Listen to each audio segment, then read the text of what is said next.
वाली ID side करो तो थोड़ा ऊंचा हो रहा है। कौन सी वेब में? ये न्यूज़ इंडिया वाली थोड़ा सा ऐसे कर लेना। न्यूज इंडिया इतनी आईडी लगा रखी थी तो लोग भी ना आए, कहाँ से ले आए? थोड़ा सा ऐसे कर ले भाई। अगर मैं आ रही आईडी दिक्कत सही है समीर करें करो अब यहाँ सीधी आ रही है। जी अध्यक्ष जी, सबसे पहले तो मैंडेट मिल गया है 3 स्टेट में बीजेपी को, क्या कहना चाहेंगे? जिस प्रकार का 4 राज्यों में परिणाम आए हैं, उन परिणामों को देखकर यही लगता है कि देश की जनता का विश्वास मोदी जी के प्रति है और मोदी जी की जो गारंटी है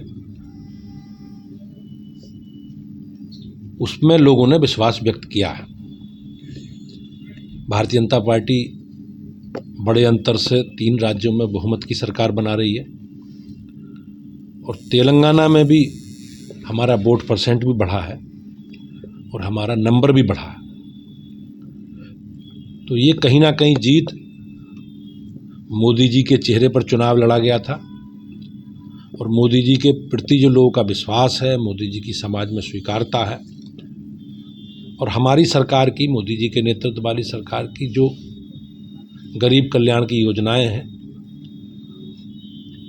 और भाजपा के और माननीय प्रधानमंत्री जी के जो संकल्प है, इसमें गरीब, महिला, युवा और किसान हम सबको लेकर चल रहे हैं, उसी का ही परिणाम है ये कि भारतीय जनता पार्टी के कार्यकर्ताओं ने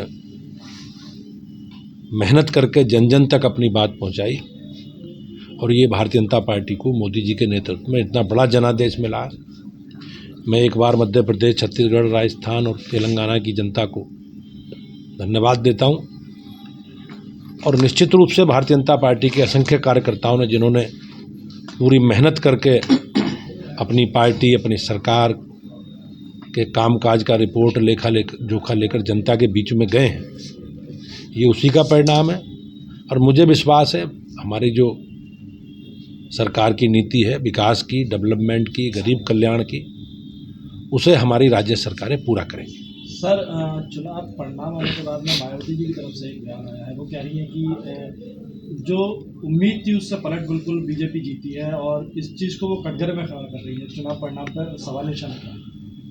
अब लोकतंत्र में संवैधानिक संस्थाओं पर जनादेश का अपमान करना, आरोप लगाकर, ये बहुत दुखद घटना है और सभी राजनीतिक दल को इस पे बारे में विचार करना चाहिए।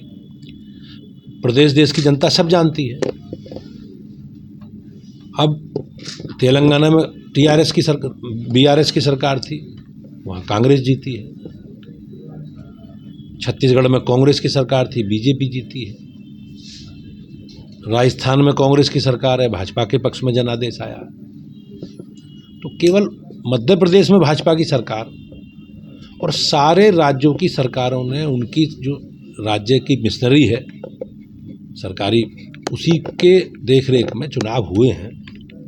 तो इस तरह के बयानबाजी करके अपनी जवाबदेही से और जनता के प्रति जो हमारे अविश्वास है उससे बचने का एक माध्यम है ये। और मेरा निजी मत है कि हम राजनीतिक दलों को अपनी पराजय या जय में राजनीतिक परिणामों में जिस प्रकार के राजनीतिक परिणाम आए स्वीकार करना चाहिए, उनकी समीक्षा करनी चाहिए और जनता ने जो हमें आशीर्वाद और स्नेह दिया, जनादेश का, हम सबको सम्मान करना चाहिए। सर, मायावती जी ने तो ये भी कह दिया है कि वो इस बार अकेले ही चुनाव लड़ेंगी और इससे विपक्ष में खलबली है कि कहीं भाजपा को फायदा उठाएगा। वो उनका अपना निर्णय है। वो राजनीतिक दल के नाते बहुजन समाज पार्टी एक राष्ट्रीय दल है, बड़ी पार्टी है और मायावती जी के नेतृत्व में 4 बार सरकार बहुजन समाज पार्टी के नेतृत्व में बनी है। तो ये निर्णय उनका है, वो जो भी उनके हित में होगा, जो उनके पार्टी का निर्णय होगा, उस निर्णय के अनुसार। 2024 का सेमीफाइनल माने जिस तरह से भाजपा को जनादेश मिला है, हम लोग लगातार अपनी पार्टी के कार्यक्रम, अभियान और अपने विषयों को लेकर जनता के बीच में है। भारतीय जनता पार्टी का जो स्वरूप है सर्वव्यापी और सर्वस्पर्शी, और हमारी जो नीति है गरीब कल्याण की, उन्हें लेकर हम सब लोग हमारी पूरी पार्टी जनता के बीच में लगातार है। और माननीय प्रधानमंत्री जी के प्रति जो लोगों का विश्वास है, मोदी जी के जो सरकार की गरीब कल्याण की नीति है, इन सारे विषयों में जिस प्रकार के परिणाम आए हैं, उन परिणामों में ये चीज़ें स्पष्टता सामान्यता प्रदर्शित होती हैं। और लोकसभा के चुनाव हैं, हम अपना पूरा लेखा जोखा लेकर भारतीय जनता पार्टी अपना रिपोर्ट कार्ड लेकर सरकार के कामकाज का, जो 10 वर्षों में सरकार ने काम मोदी जी के नेतृत्व में किए हैं, उन सारे कामों को लेकर मोदी जी के नेतृत्व में, माननीय प्रधानमंत्री जी के नेतृत्व में 2024 लोकसभा चुनाव में जाएंगे। और मुझे विश्वास है देश की महान जनता मोदी जी के साथ खड़ी होगी, मोदी जी को आशीर्वाद देगी और मोदी जी तीसरी बार देश का नेतृत्व करेंगे। सर, ये अलायंस की एक मीटिंग करने वाला है चुनाव के नतीजे के बाद। क्या लगता है कि किस तरीके का परिणाम उन्हें नहीं मिल पाए हैं जिस तरीके की उन्होंने? अब आपने देखा चुनाव हुए विधानसभाओं के, इंडिया अलायंस कहाँ दिखा। और ये मोदी जी को हटाना है, मोदी जी को हराना है, इसलिए गठबंधन कर लेंगे, कोई विचारधारा नहीं, ये बेमेल गठबंधन है। और इनका जो एजेंडा है, इनका एजेंडा अपने परिवार को बढ़ावा देना है, अपने परिवार को संरक्षण देना है। ये सब लोग भ्रष्टाचारी हैं, परिवारवादी हैं, जातिवादी हैं, और ये अपने आप को, अपने परिवार को भ्रष्टाचार से बचाने के लिए इस प्रकार का गठबंधन प्रलाप अलापते हैं। ये गठबंधन बेमेल है और इनकी विचारधारा सामान्यता एक नहीं है जी। सर, प्रमोद कृष्णन ने कल एक बयान दिया था जब कांग्रेस हारते हुए दिखी थी 3 राज्यों में। वो बोल रहे थे कि जो हिंदू का विरोध करा, हिंदुवादी, सनातन का अपमान।